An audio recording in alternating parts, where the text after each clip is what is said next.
जो बता दिया तो आप लोग चॉकलेट देने के वो नहीं काबिल नहीं, बताइए काबिल नहीं है चॉकलेट देने का, आप लोग काबिल नहीं। कौन बता सकता है? बताइए कैसे बात। राज क्या, हाँ, राजभाषा आयोग में कितने सदस्य होते हैं? क्वेश्चन मेरा यही, क्वेश्चन मेरा यही। कब बना? 1955 सही, 56 में रिपोर्ट दिया। खेर खेर बीजी खेर कौन था? खेर। कब गठन हुआ था? 55। रिपोर्ट कब दिए? 56। ठीक। राजभाषा के सबसे पहले राष्ट्रभाषा इसको मांग किए थे, कौन किया था? राजभाषा को बाद में संविधान जब गठन हुआ उसके पहले एक लोग कह रहे थे कि हिंदी को राष्ट्रभाषा घोषित किया। और राष्ट्रभाषा कौन कहा? सी राजगोपालाचारी नाम से उन्होंने कहा। बाद में इसको क्या कहा गया? State language. क्या? स्टेट लैंग्वेज को भी कहा। राजभाषा का वो राष्ट्रभाषा का मांग किए, लेकिन जब संविधान गठन हुआ तो इसको स्टेट लैंग्वेज, बाद में इसको फिर क्या कहा गया? राजभाषा। ठीक है। और एक बात जो मेरा मेन पॉइंट था, इस आयोग के जो है कितने सदस्य होते हैं? गूगल करके बता दीजिए। आप जिस स्कूल में पढ़ रहे हैं उसके मास्टर हैं, ये मत भूलिए। ठीक है, आप जिस स्कूल में पढ़ रहे हैं उसके मास्टर हैं, ये मत भूलिए। चलिए 30 हैं, ठीक है। बताइए कौन कौन उसमें कितने लोग भाग लेते हैं? 30 तो बताए आप, सही है, एकदम सही है। मैं इसको काट नहीं रहा हूँ। इसमें किस सदन से कितने लोग भाग लेते हैं? बताइए भाई। आपको चॉकलेट तो नहीं मिला क्योंकि आपने गूगल के चीटिंग किया। नहीं, चीटिंग नहीं किया होता तो मैं बता देता, गिराता आपको। बताइए राज्यसभा से कितने? गलत, 10 सही। लोकसभा से 20। राज्यसभा से कितना? 10। अब सबसे की पॉइंट, इन लोगों की नियुक्ति, इन लोगों का जो है जो सदस्य बनते हैं, इनका चयन कैसे होता है? कौन बता सकता है? बताइए। क्या महाराज जी लोग, आप लोग कुछ पढ़े बढ़े हैं पॉलिटी कि एकदम समझे बटे सन्नाटा है? आज आप नहीं बता रहे, पॉलिटी नहीं पढ़ी है क्या? बताइए। निम्न बटे सन्नाटा आज आप लोग हैं। इनका चयन कैसे?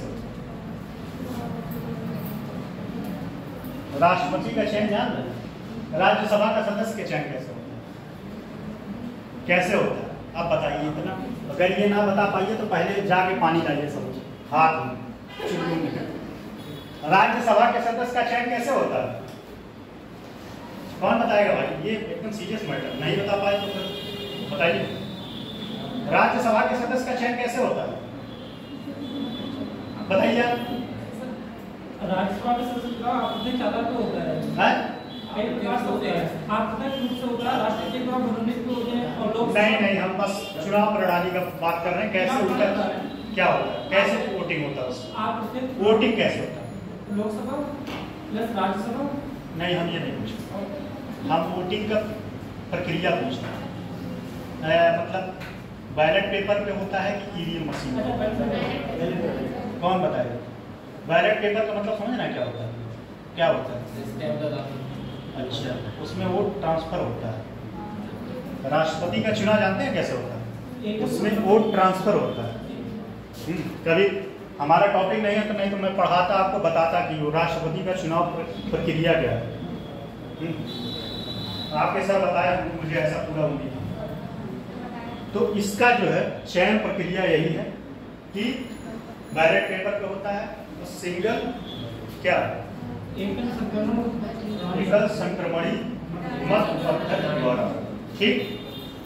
इतनी बात समझ लीजिए, गठन कब हुआ और भाषा के। अच्छा एक बात और, जो हिंदी दिवस मनाया जाता है कब मनाया जाता है? 14 सितंबर। कब से? 14 सितंबर सही है। कौन बता सकता है?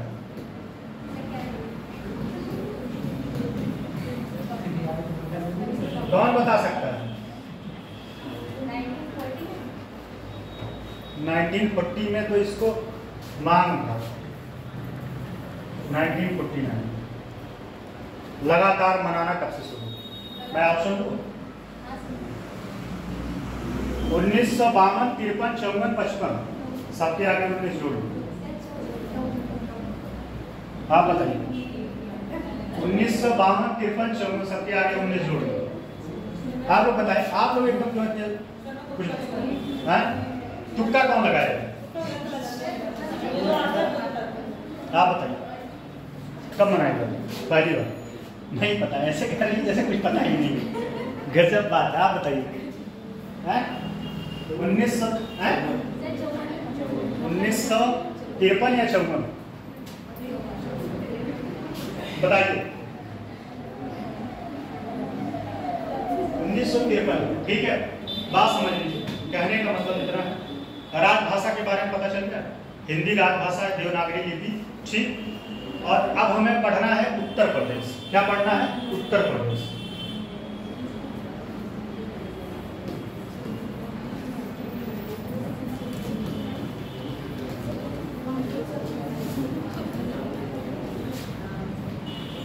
उत्तर प्रदेश का ऑफिशियल लैंग्वेज कौन सा है? पहला तो हो गया हिंदी और दूसरा उर्दू।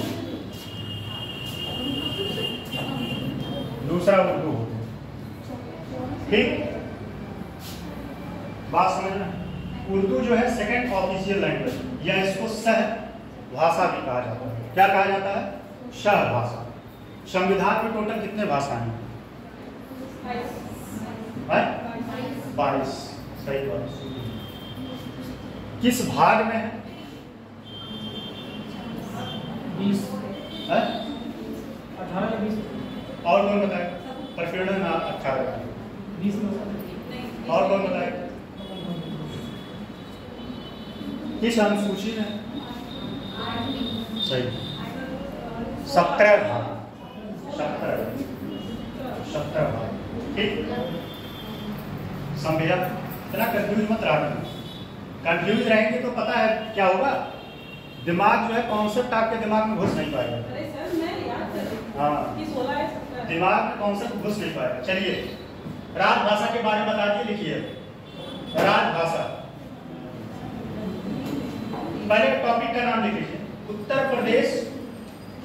इसमें क्या क्या पढ़ना? ऐसे एक बात और ध्यान दीजिए, जो टॉपिक लिखवाए थे एक्चुअली क्या है, पढ़ाने को मेरा सब था, उसमें विधानमंडल, मुख्यमंत्री सब पढ़ाते, लेकिन आपका जो शेड्यूल आया वो शेड्यूल जो है इसमें लैंग्वेज पढ़ाना था। ठीक है, तो जो टॉपिक उसमें छूट रहा है देखिएगा, विधानमंडल ये सब, वो जैसे शेड्यूल आएगा सब कवर हो जाएगा।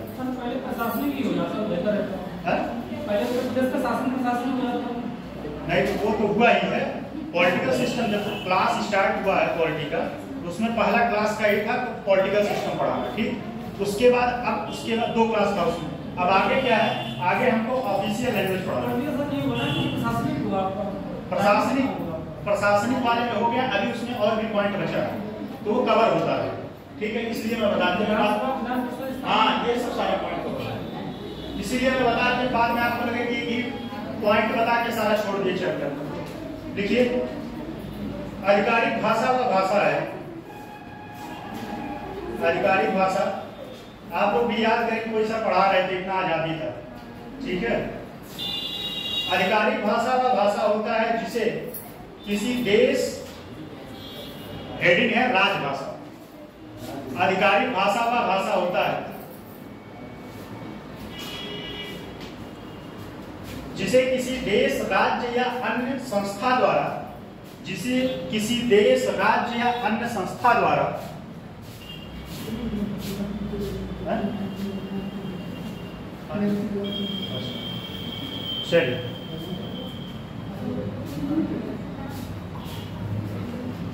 आधिकारिक भाषा वह भाषा है जिसे किसी देश, राज्य या अन्य संस्था द्वारा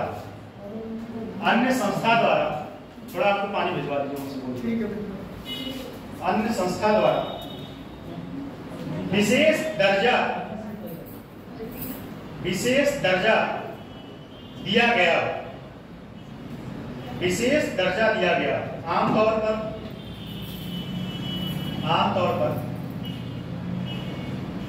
आधिकारिक भाषा या ऑफिशियल लैंग्वेज। क्या हुआ, आप नहीं लिख रहे हैं? आमतौर पर आधिकारिक भाषा या ऑफिशियल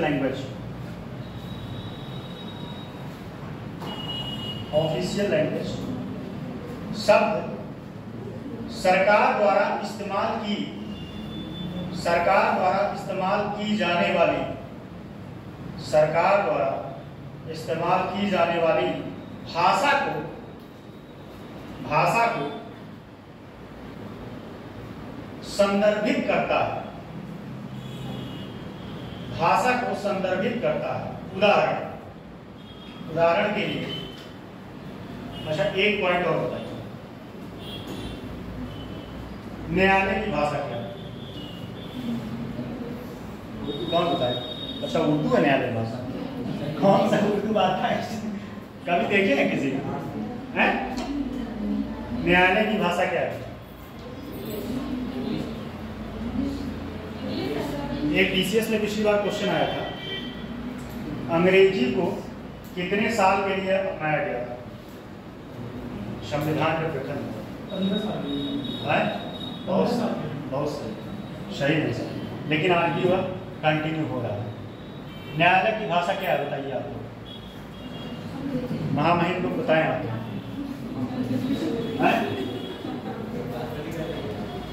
क्या है?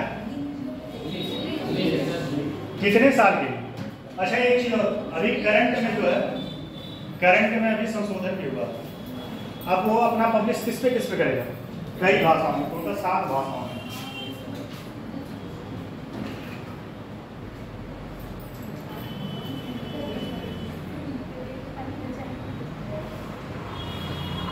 संविधान की जो 22 भाषाएं हैं, उसी में से 7 भाषाओं में न्यायालय जो है अपना कोई भी जजमेंट पब्लिश करेगा।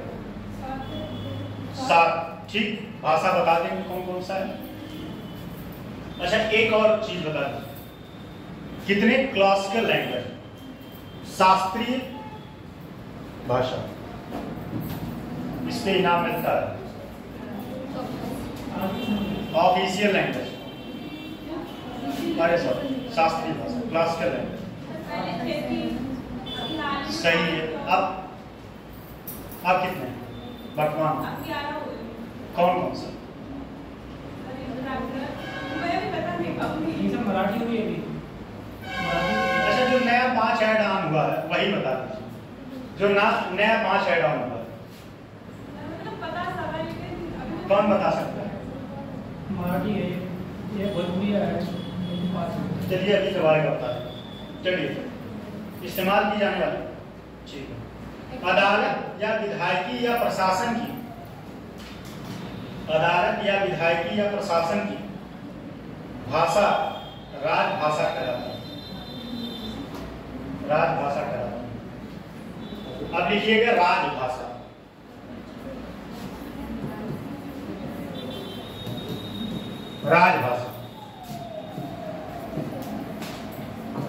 देखिए सबसे ऊपर लिखिएगा राजभाषा किसमें है, किस अनुच्छेद में, कौन बताएगा?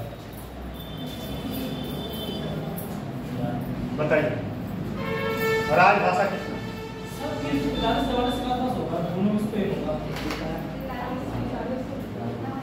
कहां से कहां तक? 343 से 351।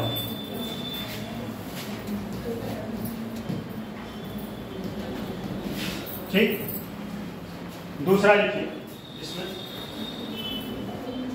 यूपी की राजभाषा, उत्तर प्रदेश की।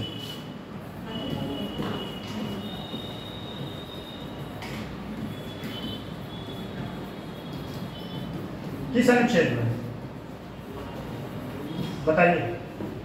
यूपी नहीं, इवन कह सकते हैं किसी भी राज्य। कौन बता सकता है? ऑप्शन है?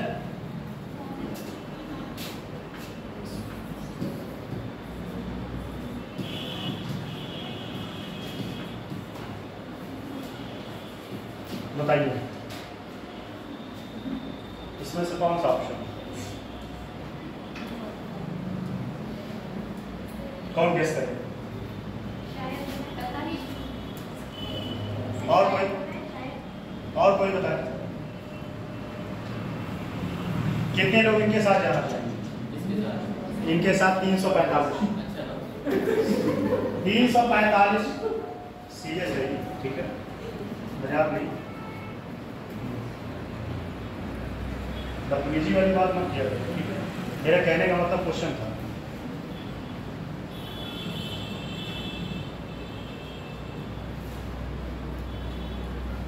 चलिए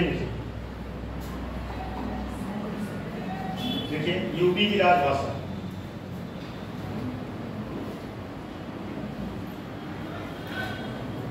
यूपी की राजभाषा अनुच्छेद 345। तब आज से आप लोगों को लगातार लिखवाना और कहीं इधर उधर की बातें नहीं करेंगे। नहीं, आप लोग ना थोड़ा सा उसका मिसयूज कर रहे हैं, ठीक है? ये वीडियो चल रहा है और ये अपलोड भी होता है, तो बदतमीजी करेंगे तो कहीं ना कहीं आपके ऊपर नहीं मेरे ऊपर आएगा।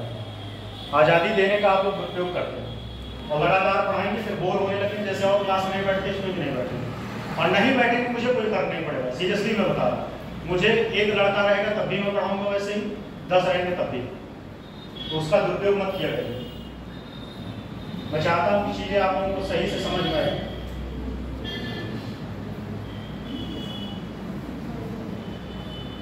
अगला लिखिए इस तरह,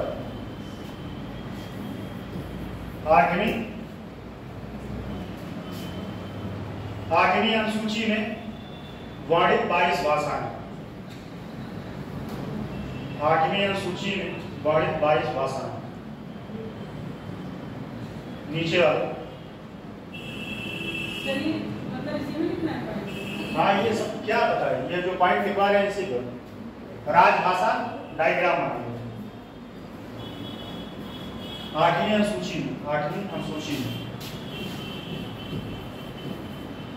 22 भाषाएं। 22 भाषाएं। फिर नीचे वाले देखिए, भारत के पास केवल राजभाषा है, कोई राष्ट्रभाषा नहीं। भारत के पास केवल राजभाषा है, कोई राष्ट्रभाषा नहीं। इससे एक कॉन्सेप्ट था, लेकिन आप लोग बताने कॉन्सेप्ट लायक नहीं, ठीक है? मैं चाहता हूं थोड़ा इधर उधर की बातें आपको समझा दूं। भारत के पास केवल राजभाषा है, कोई राष्ट्रभाषा नहीं। राजभाषा और राष्ट्रभाषा में काफी डिबेट हुआ था, किसके बीच? दक्षिण और उत्तर के बीच।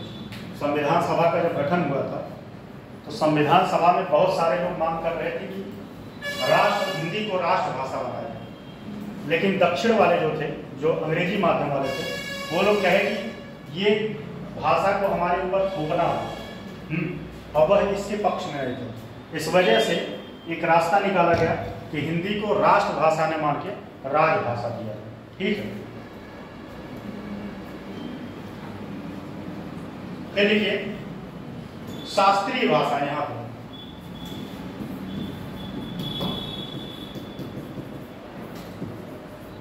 शास्त्रीय भाषा। शास्त्रीय भाषा में लिखिए, पहले लिखिए जो पहले था शास्त्रीय भाषा में लिखिए उस वही पे तमिल, संस्कृत, तेलुगु, मलयालम, उड़िया और कन्नड़। शास्त्रीय भाषा तमिल, संस्कृत, तेलुगु, मलयालम, उड़िया और कन्नड़। उड़िया और कन्नड़। नोट में लिखिएगा, उसी के नीचे नोट। ये आपका मेंस का भी प्रीलिम्स का क्वेश्चन बन सकता है, आरओ में दिया है। देखिए अक्टूबर 2024 में भारत सरकार ने 5 नई भाषाओं को, अक्टूबर 2024 में भारत सरकार ने 5 नई भाषाओं को शास्त्रीय भाषा का दर्जा दिया, शास्त्रीय भाषा का दर्जा दिया, जिनमें मराठी, पाली, प्राकृतिक,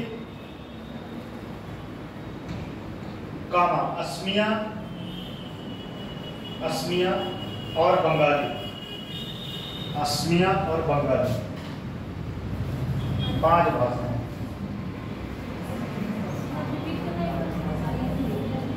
टोटल कितनी भाषाएं? 11। टोटल 11 भाषा। शास्त्रीय भाषाएं पूछेगा 11। ठीक, लिखिए नीचे से, लिखिए पॉइंट लिखिए। भारतीय संविधान के अनुच्छेद 343 में कहा गया है कि भारतीय संविधान के अनुच्छेद 343 में कहा गया है कि संघ की राजभाषा देवनागरी लिपि में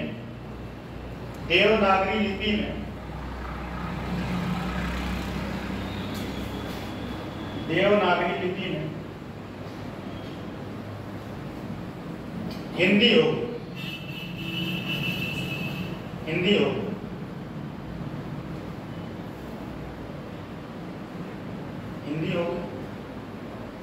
साथ ही अनुच्छेद 345 के अनुसार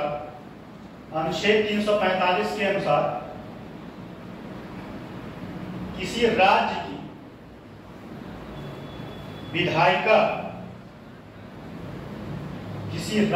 विधायिका हिंदी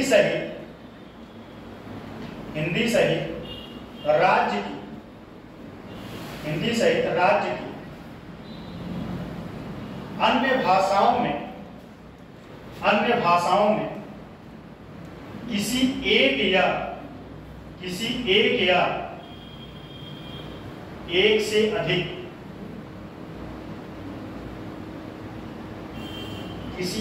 या एक से अधिक को आधिकारिक भाषा के रूप में अपनाई जा सकती है। आधिकारिक भाषा के रूप में अपनाई जा सकती है।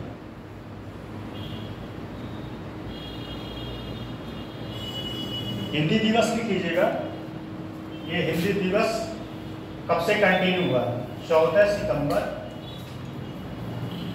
1953। अच्छा बताइए, 1953 में एक क्वेश्चन बताया, राज्य हड़प में किसको हड़पा गया? राज्य हड़प नीति में किस राज्य?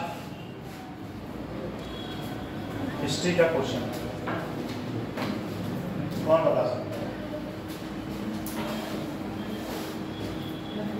नहीं पता, चलिए। झांसी का हुआ था? 17 झांसी का पहले कोई 17 सबसे पहले 1953 में झांसी,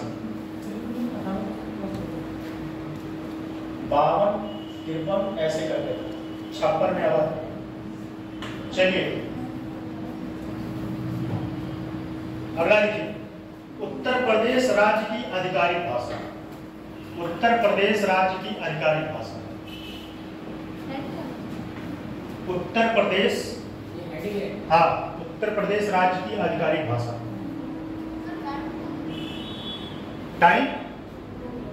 टाइम हो गया है, आपके सर नहीं आए तो पढ़ते रहिए। इसके बाद एक क्लास करना था, तो बस वही एनर्जी बचा के रखिए। एक क्लास करें, टॉपिक कंप्लीट हो जाए बस, जिससे हम भी अपना क्लास मेरा कंटिन्यू हो जाए, पीछे ना रहे। उत्तर प्रदेश राज्य की आधिकारिक भाषा, देखिए उत्तर प्रदेश की आधिकारिक भाषा ऑफिशियल लैंग्वेज, उत्तर प्रदेश की आधिकारिक भाषा official language, official language Hindi है, जिसमें हिंदी है जिसको उत्तर प्रदेश राजभाषा, हिंदी है जिसको उत्तर प्रदेश राजभाषा अधिनियम, हिंदी है जिसको उत्तर प्रदेश राजभाषा अधिनियम, उत्तर प्रदेश राजभाषा अधिनियम 1951 के तहत अपनाया गया। 1951 द्वारा उत्तर प्रदेश की आधिकारिक भाषा, द्वारा उत्तर प्रदेश की आधिकारिक भाषा घोषित किया गया, घोषित किया गया, घोषित किया गया था। और राजभाषा अधिनियम 1989, राजभाषा भाषा अधिनियम 1989 क्या अपनाया गया था? 1989 में क्या अपनाया गया? 1989 ब्रैकेट में लिखिएगा संशोधन द्वारा, 1989 ब्रैकेट में संशोधन ब्रैकेट क्लोज द्वारा उर्दू को उत्तर प्रदेश का, उर्दू को उत्तर प्रदेश का, उत्तर प्रदेश राज्य की सह, उत्तर प्रदेश राज्य की सह आधिकारिक, सह आधिकारिक या ब्रैकेट में द्वितीय, सह आधिकारिक या ब्रैकेट में द्वितीय भाषा घोषित किया गया, भाषा घोषित किया गया। अब देखिए उत्तर प्रदेश की हेडिंग, हेडिंग उत्तर प्रदेश की क्षेत्रीय भाषा या बोलियां कौन कौन सा? उत्तर प्रदेश की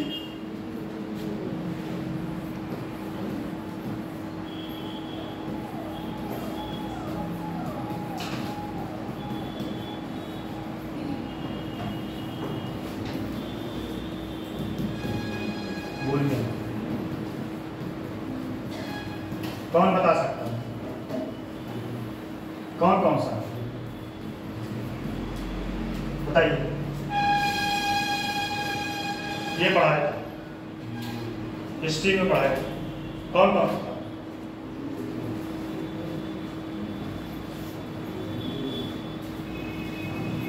कौन बता सकता है?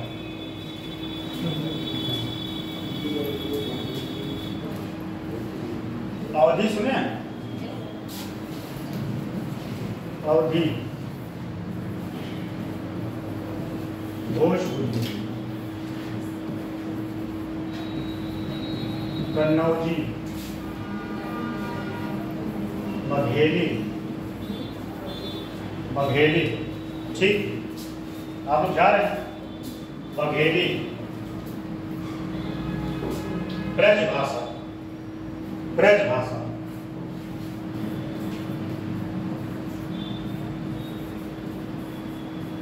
भूख तो नहीं लग गया?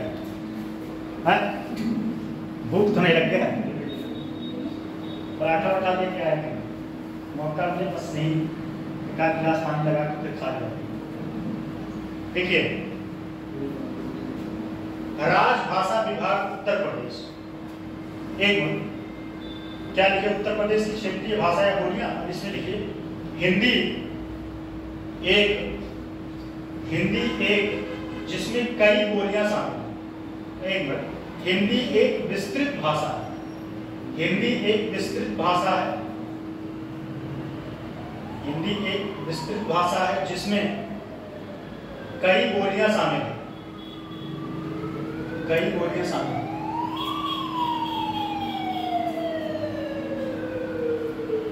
कई बोलियां शामिल हैं, जिन्हें अलग अलग भाषाएं माना जा सकता है, जिन्हें अलग अलग भाषाएं माना जा सकता है, जिसमें शामिल है, जिसमें शामिल है, ऐसे एरो बनाइए, ऐसे बनाकर पूरा लिख दीजिए, जिसमें शामिल है वो लिखिएगा, फिर उसके बाद ऐसे लिख दीजिएगा।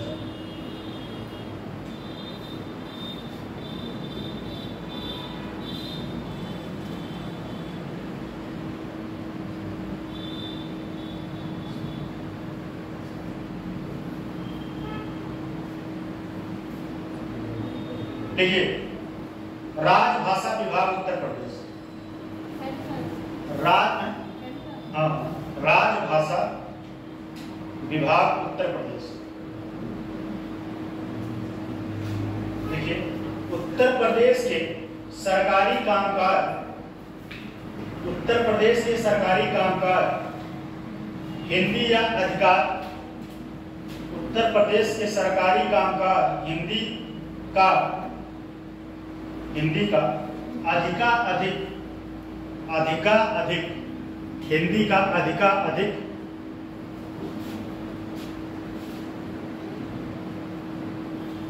हिंदी का अधिकाधिक बढ़ाने एवं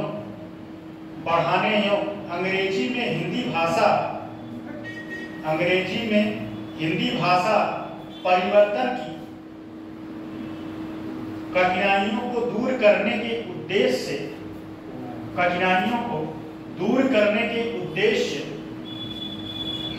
वर्ष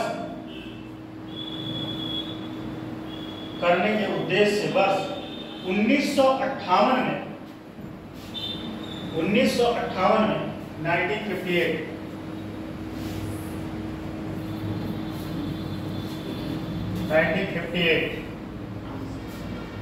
1958 में राजभाषा विभाग की स्थापना की।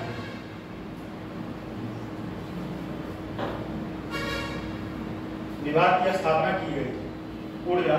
इस विभाग का प्रमुख कार्य निम्नवत है। इस विभाग का प्रमुख कार्य निम्नवत है। इस विभाग का प्रमुख कार्य निम्नवत है।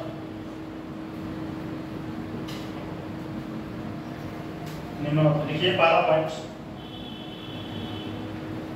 राज्य सरकार के समस्त अध्यादेशों, राज्य सरकार के समस्त अध्यादेशों, विधेयकों, राज्य सरकार के समस्त अध्यादेशों, विधेयकों, कॉमा, अधिनियमों, कामा, अधिनियमों, कामा, नियमों, कामा, विनियमों, नियमों, कामा, विनियमों एवं सामान्य प्रकृति के अन्य कार्यों का, सामान्य प्रकृति के अन्य कार्यों का अंग्रेजी में, अन्य कार्यों का अंग्रेजी से हिंदी में अनुवाद करने, अंग्रेजी से हिंदी में अनुवाद करने का कार्य करता है, कार्य करता है।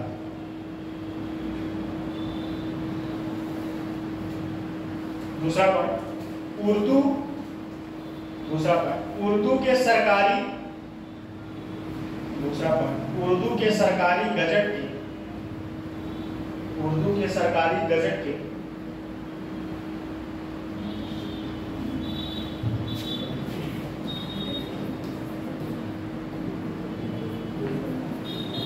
ये लिखिएगा जो लिखेंगे, ये थ है और ये न है, लिखिएगा।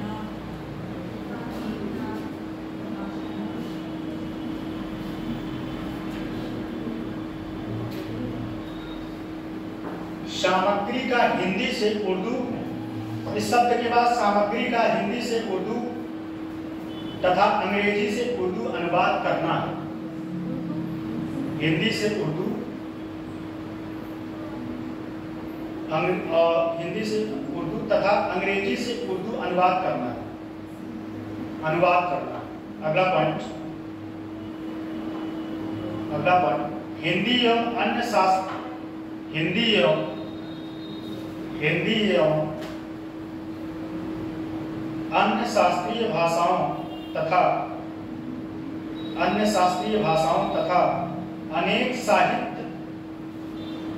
अनेक साहित्य के प्रचार प्रसार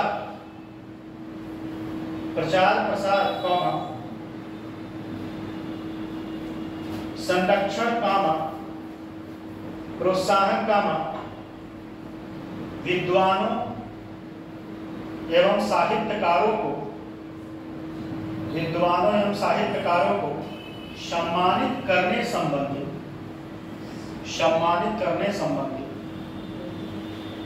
विभिन्न योजनाओं का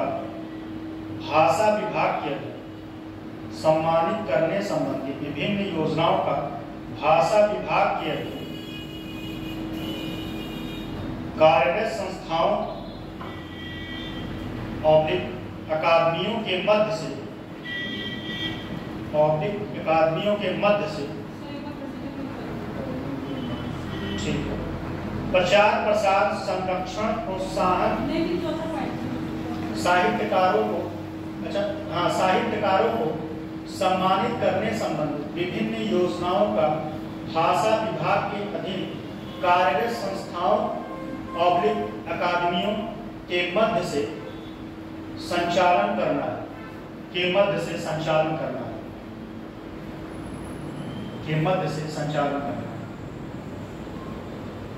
अगला पॉइंट शब्दावलियों का निर्माण करना।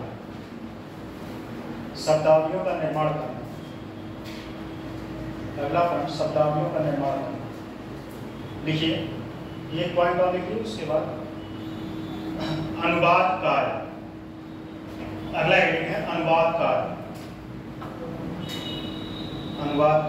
लिखिए, भाषा विभाग के मौखिक कार्य के रूप में, इसमें देखिए कुछ समझाने वाला है तो इसीलिए कुछ समझा देंगे। समझाने वाला पॉइंट आएगा तो मैं समझाऊंगा। भाषा विभाग के मौखिक कार्य के रूप में, लेकिन आपके एग्जाम की दृष्टि से ये बहुत इंपॉर्टेंट शब्द। भाषा विभाग के मौखिक कार्य के रूप में शासन के विधायी प्रकृति के ब्रैकेट में अधिसूचनाओं सेवा नियमावलियों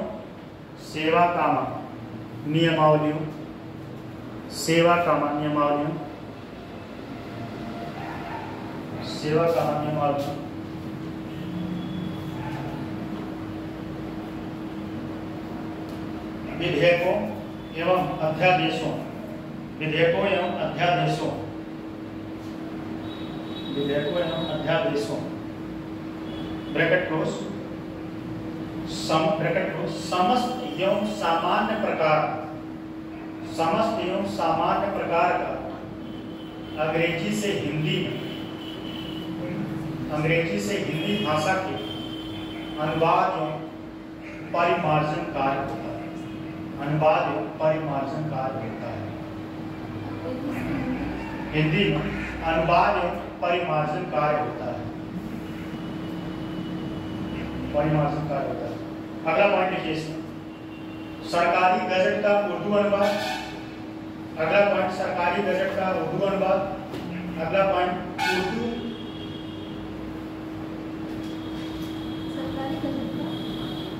सरकारी गजट का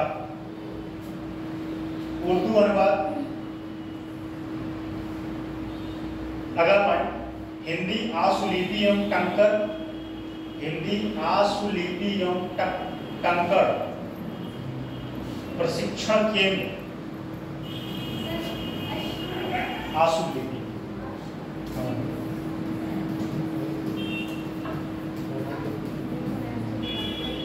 आशुलिपि जो है स्टोनो को बोलते हैं। स्टोनो जानते नहीं आप? उसमें उर्दू तरह शब्द बनता है। सरकारी गजट का मतलब क्या हुआ है? क्या है? सरकारी गजट का उर्दू अनुवाद। जो सरकारी गजट योजनाएं निकलती हैं, ठीक है, जो भी स्टेटमेंट होता है, जो जजमेंट होता है, उसको उर्दू में प्रकाशित किया जाता है, अनुवाद किया जाता है। ठीक, फिर अगला लिखिए, इसमें एक पॉइंट और लिख लीजिए, उसके बाद खत्म। प्रकाशन योजना। हिंदी आंसुलिपि एवं कंकड़।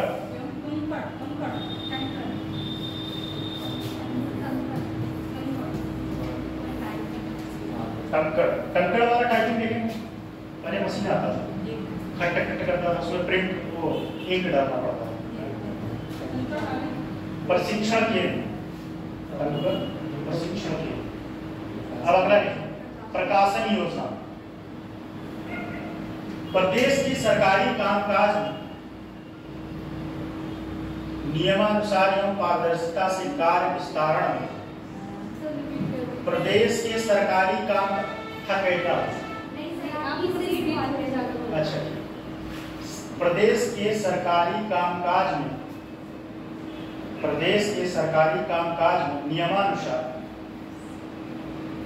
नियमानुसार एवं पारदर्शिता से कार्य निस्तारण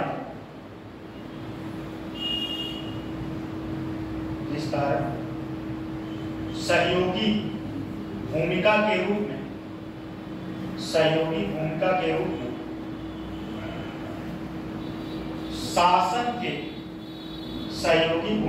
रूप में शासन के विभागीय सहयोगी भूमिका के रूप में शासन के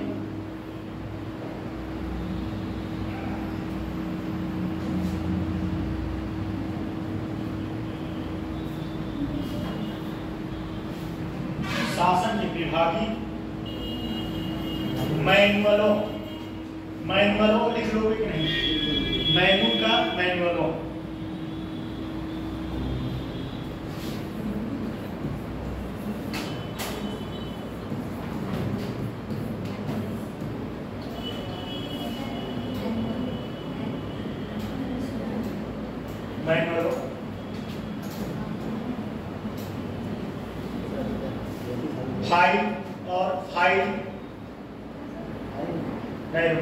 फाइनेंशियल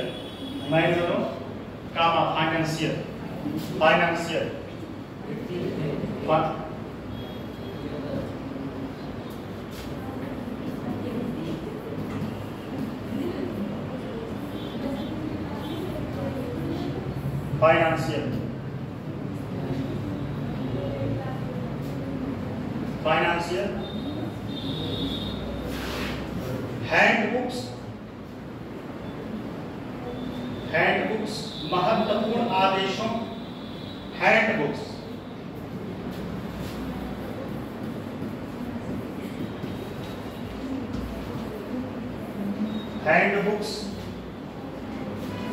महत्वपूर्ण आदेशों नियमों के संकलन संदर्भ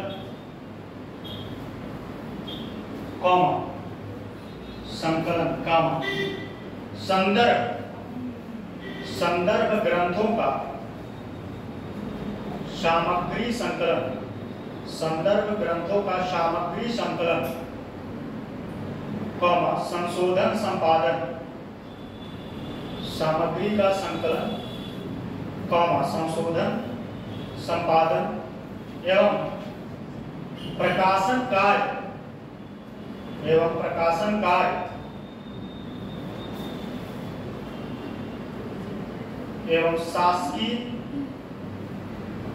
एवं शासकीय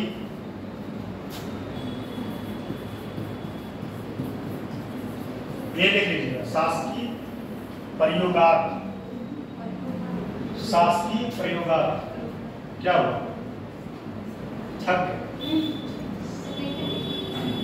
शासकीय प्रयोगार्थ ऐसी समस्त पुस्तकों का प्रदेश के समस्त कार्यालयों और प्रशासनिक अधिकारियों में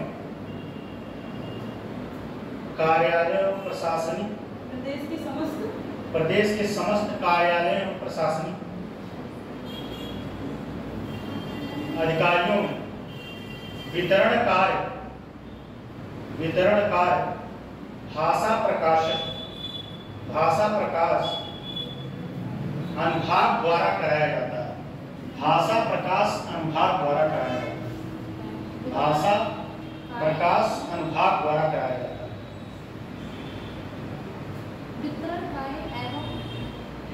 जैसे सुनिए, ऐसी समस्त पुस्तकों का प्रदेश के समस्त कार्यालयों एवं प्रशासनिक अधिकारियों में वितरण कार्य भाषा प्रकाश अनुभाग द्वारा कराया जाता है।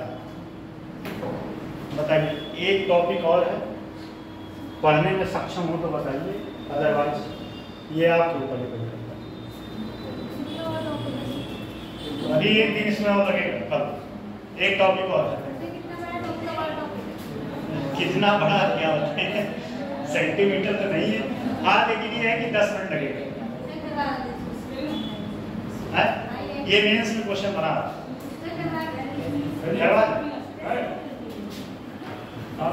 10 मिनट बैठिए, उसके बाद जाइएगा। 10 मिनट ये टॉपिक कंप्लीट हो जाएगा। चलिए चलिए, देखिए आप जो नहीं है, देखिए वेट नहीं कर सकते। शास्त्रीय भाषा का मतलब क्या होता है? शास्त्रीय भाषा ये कहा जाता है कि देवों की भाषा, ठीक है, वही। तो मतलब किस काम में है? उत्तर प्रदेश में किसी काम में, बस शास्त्रीय भाषा को दिया गया। कौन सा? आप संस्कृत बोलते हैं? नहीं बोलते। बस ये कहा जा सकता है कि ये देवों की भाषा। किसका था? देवों की भाषा। ठीक, लिखिए, एक टॉपिक और है, कंप्लीट कर लीजिए। राजभाषा अधिनियम 1976, ये क्वेश्चन आपके मेंस में बना पिछले हिसाब। राजभाषा अधिनियम 1976 लिखिए। देखिए, इसमें एक बात कैसे बता, इसमें समझाने वाला कुछ पॉइंट है, ठीक है।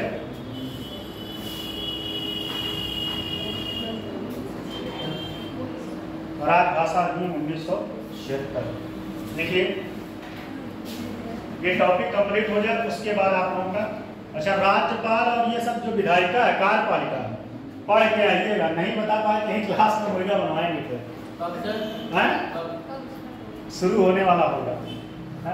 ये ऑफिशियल लैंग्वेज खत्म हो जाए, कल आप लोगों का टॉपिक में भी संचित निधि चले। संचित निधि क्या होता है? संचित निधि क्या होता है? पढ़े आप लोग सब, पूछने पे कुछ नहीं बता पाते। क्या होता है? मतलब सरकार का इसको खजाना बोलते हैं, जिससे सरकारी कर्मचारी को वेतन दिया जाता है। सरकारी कर्मचारी, सही है, संचित निधि सही बताया। उसमें वो निधि ऐसी होती है, उसमें संसद का, विधायिका का, संसद नहीं, विधानसभा का परमिशन मिलना अनिवार्य है, उसके पैसे निकालने। कल पढ़ाएंगे तो बताएंगे डिटेल। सर, राष्ट्रपति का जो वेतन होता है वो भी इसी से होता है ना? राष्ट्रपति, मुख्य न्यायाधीश और क्या नाम है? गवर्नर नहीं, और फिर क्या नाम है इसका? लोकपाल। मुख्य न्यायाधीश हो गया, सर्वोच्च न्यायालय का और उच्च न्यायालय का। उच्च न्यायालय के यहाँ एक टेक्निक पॉइंट है, टेक्निकल पॉइंट ये है कि राज्य जो होता है, राज्य के मुख्य न्यायाधीश का यहाँ से क्या दिया जाता है? केंद्र के संचित निधि, वेतन या पेंशन है? कौन बताएगा? वेतन नहीं जाता, पेंशन, सही। और जब तक वो जिस राज्य में रहता है, उस राज्य के संचित निधि से वो पेंशन को पाता है, वेतन उस राज्य के संचित निधि से पाता है। देखिए, इसके अंतर्गत संघ के शासकीय, सर बताए तो मेरा भी गला सूखने लगा है, ये टॉपिक लेकिन कंप्लीट हो जाएगा। अरे नहीं, और कम ही टाइम। इसके अंतर्गत संघ के शासकीय परियोजनाओं के लिए प्रयोग किए जाने वाले नियम हैं जो निम्नलिखित शीर्षकों के तहत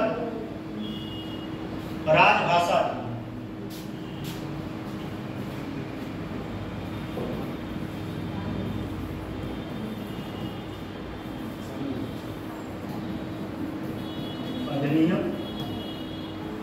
1976। और इस क्वेश्चन को आपको लिख के भी आना है, ये आपके एग्जाम में क्वेश्चन आया हुआ, ठीक है, पिछले ही साल आया। देखिए 1876 क्या सही लिखे ना? 1976 लिखे ना? सही। जो ठीक है, जो शीर्षकों के तहत प्रावधान करते हैं, शीर्षकों के तहत प्रावधान करते हैं, इन नियमों का संक्षिप्त नाम, इन नियमों का संक्षिप्त नाम राजभाषा, इन नियमों का संक्षिप्त नाम राजभाषा ब्रैकेट, राजभाषा ब्रैकेट संघ के, राजभाषा ब्रैकेट संघ की शासकीय प्रयोजनों के लिए प्रयोग ब्रैकेट क्लोज, संघ के शासकीय प्रयोजनों के लिए प्रयोग ब्रैकेट क्लोज, नियम 1976, नियम 1976। अगला पॉइंट, इसका विस्तार, अगला पॉइंट, इसका विस्तार तमिलनाडु राज्य, इसका मतलब तमिलनाडु में विस्तार नहीं,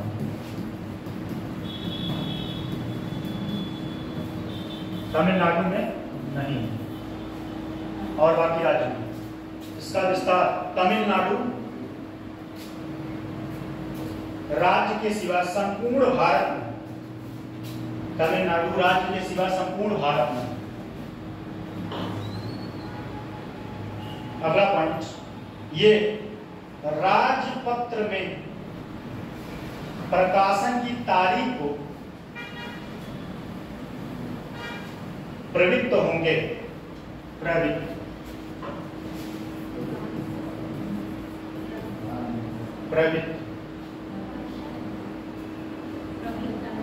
ये राजपत्र में प्रकाशन की तारीख को प्रवृत्त होंगे। अगला पॉइंट हेडिंग डालिए, राज्यों और केंद्र सरकार के, हेडिंग है राज्यों और केंद्र सरकार के कार्यालयों से भिन्न कार्यालयों के साथ पत्रादि, जैसे राज्य सरकार के जो कार्यालय और जो कार्यालय है उनसे पत्रों का आदान प्रदान, ठीक होता है, आदान प्रदान होता है। लिखिए इसमें, राज्यों और केंद्र सरकार के कार्यालयों से भिन्न कार्यालयों के साथ कार्यालयों के साथ पत्रादि, ऐसे लिखिएगा पत्रादि, ऐसे लिखिएगा पत्रादि, नहीं तो पता चले ऐसे लिख दीजिए पत्र। कितने लोग बताइए ऐसे लिखे, ईमानदारी से हाथ खड़ा करें, कितने लोग ऐसे लिखे? कोई नहीं करेगा, लिखे लिखे आप लिखे थे, कोई लोग नहीं लिखे। पत्रादि मतलब एक दूसरे के जो ऑफिसर होते हैं उस ऑफिस से दूसरे ऑफिस में पत्र का आदान प्रदान, ठीक। देखिए, केंद्र सरकार के कार्यालय से, केंद्र सरकार के कार्यालय से क्षेत्र कर, केंद्र सरकार के कार्यालय से क्षेत्र कर,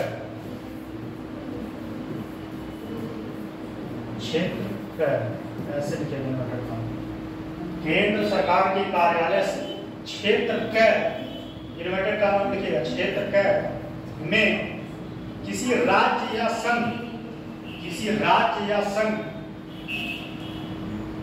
राज्य क्षेत्र को, किसी राज्य या संघ राज्य क्षेत्र को या ऐसे राज्य या संघ राज्य क्षेत्र में या ऐसे राज्य या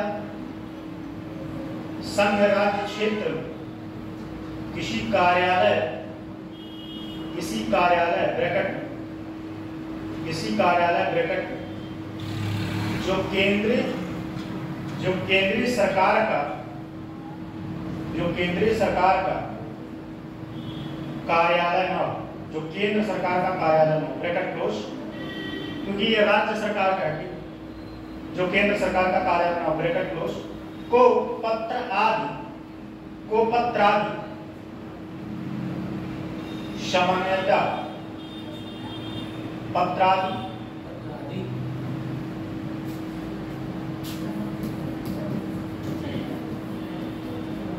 आप लिखेंगे नहीं, यही लिखना है।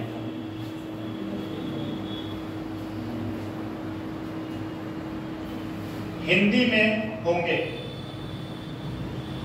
अगला पॉइंट, हिंदी में होंगे, अगला पॉइंट, यदि कोई पत्रादि अंग्रेजी में, यदि कोई पत्रादि अंग्रेजी में भेजे जाते हैं तो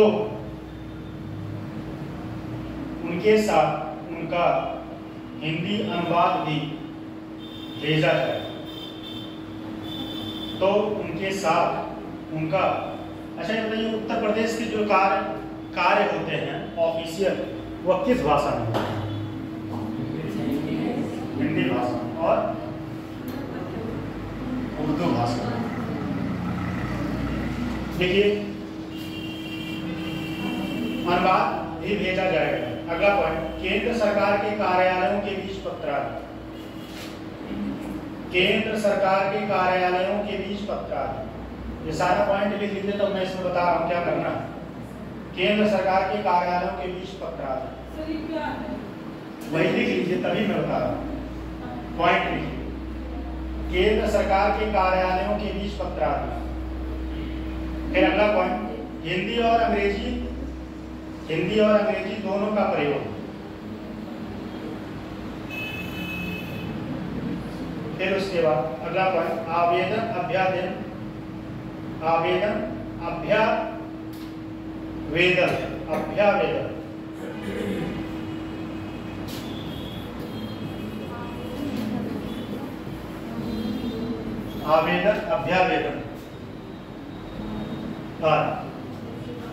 अब देखिए समझ लीजिए, पहले करना है। पहला जो है, पहला पाठ क्या था? हिंदी आदि अनुवाद की जो क्या हो है? तो बगल में इनका देखें, कौन सा पॉइंट छूटा बताइए? लास्ट पॉइंट, ठीक, देखिए समझिए। केंद्र सरकार के कार्यालयों के बीच पत्रादि, अब समझिए, केंद्र सरकार के कार्यालयों के बीच, जैसे कोई राज्य सरकार से कोई पत्र केंद्र सरकार के लिए भेजा जाएगा, तो वह इस राजभाषा अधिनियम 1976 के तहत, बात समझ में। फिर अगला है, हिंदी और अंग्रेजी दोनों का प्रयोग, मतलब कोई भी पत्र किसी कार्यालय में भेजा जाएगा तो वह दोनों लैंग्वेज में भेजा जाएगा। जैसे अगर केंद्र सरकार के पास कोई राज्य अपना सुझाव या कोई विनती कर रहा है, तो उसको अंग्रेजी और हिंदी दोनों में भेजा। ये सब की पॉइंट था, इसलिए दो पॉइंट आपको लिखना पड़ेगा, तभी आंसर कंप्लीट होगा, इसीलिए समझा रहा हूं। अगला पॉइंट था अंग्रेजी और हिंदी दोनों का प्रयोग, समझ गए। फिर उसके बाद ये समझ गए केंद्र राज्य के कार्यालय के बीच पत्रादि। अगला पॉइंट था आवेदन और अभ्यावेदन आदि। आवेदन मतलब जब आप किसी नौकरी या किसी चीज के लिए आवेदन करते हैं तो किसमें करते हैं? हिंदी इंग्लिश किसी भी फॉर्मेट में आप आवेदन कर सकते हैं, बात समझ में। वह इसके तहत, मतलब इस अधिनियम के तहत आपको कोई यह नहीं कह सकता कि आप जो है हिंदी में आवेदन नहीं कर सकते। यह अधिनियम आपको क्या देता है? अधिकार देता है, अथॉरिटी देता है, ठीक है, बात समझ में आया। चलिए एक पॉइंट लिख लीजिए और इसी में, केंद्र सरकार के कार्यालयों में टिप्पणी का लिखा जाना। हेडिंग, केंद्र सरकार के, बस सात लोगों का दूर होने वाला है। केंद्र सरकार के कार्यालयों में टिप्पणी का लिखा जाना। कितने लोग ऐसे हैं कि अब मन नहीं कर रहा है लिखने है? कितने लोग ऐसे हैं कि जिसका मन नहीं कर रहा है? बस समझ में नहीं आ रहा, समझ में इसलिए नहीं आ रहा क्योंकि इसमें पत्रादि मतलब पत्र, एक विभाग से दूसरे विभाग को पत्र का आदान प्रदान करता है। पत्रादि मतलब ये पत्राचार समझते हैं, पत्र व्यवहार, पत्र व्यवहार। पत्रादि मतलब एक विभाग से दूसरे विभाग के लिए कोई पत्र लिखना पत्र व्यवहार या पत्रादि कहा जाता है। बात समझ में आई नहीं? पत्रादि। अब कोई कंफ्यूजन? तो वही पत्रादि मतलब जैसे आप किसी दोस्त को पत्र लिखिए, वो दोस्त आपको पत्र लिखे, तब ये क्या हो? पत्रादि, एक दूसरे से इधर उधर पत्र का आदान प्रदान।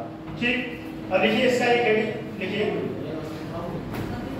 कोई कर्मचारी, हेडिंग लिखिए ना, इसमें लिखिए कोई कर्मचारी किसी फाइल पर, कोई कर्मचारी किसी फाइल पर टिप्पणी या कार्यवृत्त, टिप्पणी या कार्यवृत्त, टिप्पणी या कार्यवृत्त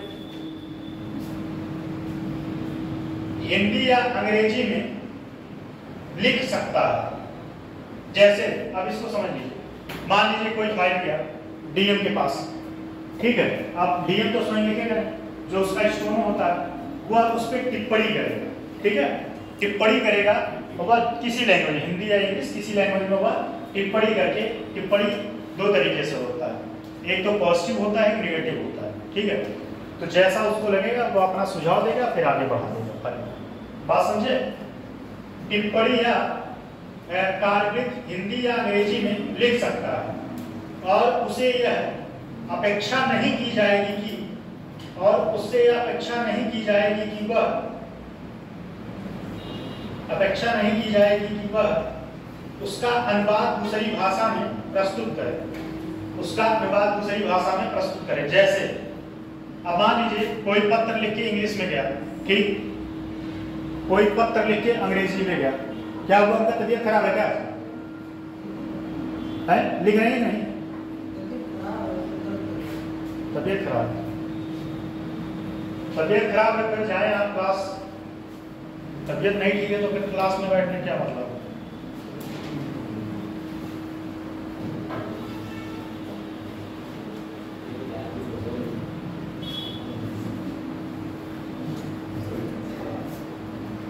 बात समझ, कोई अगर कोई पत्र लिख के भेजता है किसी डिपार्टमेंट में, तो उससे यह अपेक्षा नहीं की जाएगी कि वह हिंदी अंग्रेजी में तो स्वतंत्र है, उससे यह अपेक्षा नहीं की जाएगी कि वह संस्कृत में उसका अनुवाद कर दे या मराठी में अनुवाद कर दे। बात समझे? ठीक है, पूरा कंप्लीट हो गया कि नहीं? दूसरी भाषा में प्रस्तुत न करे, प्रस्तुत करे। ठीक, अगला लिखिए, अनुपालन या दायित्व, लास्ट हेडिंग है, अनुपालन या दायित्व, अनुपालन या दायित्व, अनुपालन या दायित्व, अनुपालन या दायित्व। केंद्र सरकार के, केंद्र सरकार के, केंद्र सरकार के, ज्यादा दिक्कत हो तो बुलाएं उनको, क्या दिक्कत हो तो बताइए उनको, बुलवा क्या हुआ, क्या दिक्कत है? शब्द करना, फिर जाइए आप क्लास छोड़ के जाइए, फिर काहे बैठिए।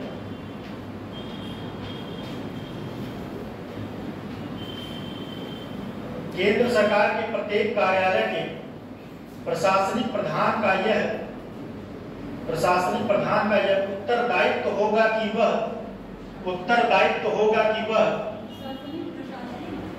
प्रशासनिक प्रधान का यह उत्तरदायित्व होगा कि वह, उत्तरदायित्व होगा कि वह इस प्रयोजन के लिए, इस प्रयोजन के लिए उपयुक्त और, इस प्रयोजन के लिए उपयुक्त और प्रभावकारी, उपयुक्त और प्रभावकारी जांच के लिए, जांच के लिए उपाय करें, उपाय करें। पूरी केंद्र सरकार अधिनियम, केंद्र सरकार अधिनियम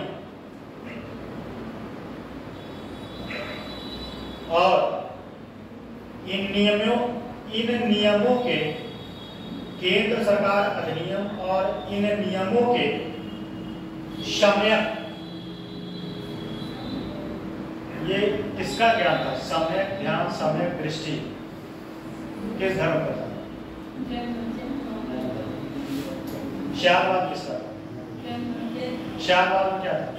आप लोगों को बताएं। श्यामवाद जैन धर्म पढ़े हैं ना? क्या होता है श्यामवाद? आप लोग बताएं। हाँ नहीं लोग हिस्ट्री बहुत पढ़े हैं, हिस्ट्री के लिए उस दिन आंदोलन हो गया था।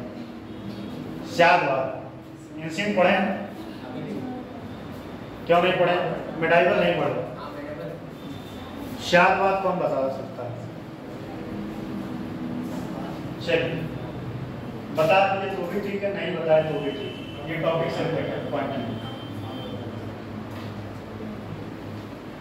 सम्यक अनुपालन के लिए कर्मचारियों और कार्यालयों को समय समय